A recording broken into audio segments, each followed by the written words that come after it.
Ukraine getting more intense.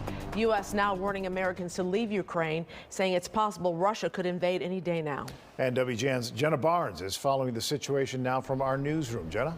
Ray and Micah, the White House says an invasion is possible at any moment, and that urgency has Ukrainian Americans here in Chicago worried. And we're starting up our workshop. Lydia Tkachuk is the president of the Ukrainian National Museum in Chicago's Ukrainian Village. It's a place where we preserve our heritage. Showcasing historic artifacts for the estimated 100,000 or more Ukrainians in the Chicago area, while that community confronts threats to the country's future. And we were actually hoping that things would get much better because Ukraine has been independent for 30 years. She and the museum's curator took a trip back to Ukraine last summer to celebrate that anniversary. Now they're calling their loved ones there, worried about what may come next. They are concerned, but they're trying not to panic. They're trying not to panic because they have to go about their lives. The Biden administration is urging any Americans in Ukraine to leave in the next 24 to 48 hours, warning as Russia builds its military presence along the border, an invasion appears imminent, and there will be no U.S. military evacuation. That it is the time to leave now. While commercial options and commercial rail and air service exist, while the roads are open. But that warning instills worry for those here whose families can't leave. I can ask him, as a citizen of United States now, what about my mom?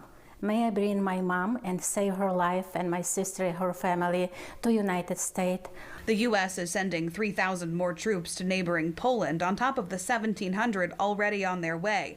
The administration says only to defend NATO territory. These are not soldiers who are being sent to go fight Russia in Ukraine. They are not going to war in Ukraine. They are not going to war with Russia. But the U.S. still promises a decisive response to any military action. Senator Dick Durbin suggesting economic sanctions if Putin moves in.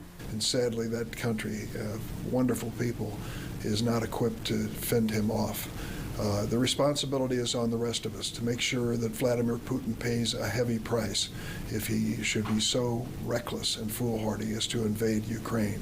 As its people, near and far, hope for peace. The Ukrainians are a very peaceful country, and Ukrainians are a very strong nation, and we will fight against Putin, against the war.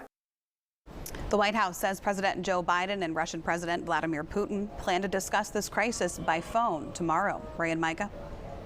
Jenna, more headlines in just a moment, but first, snow showers on the way overnight.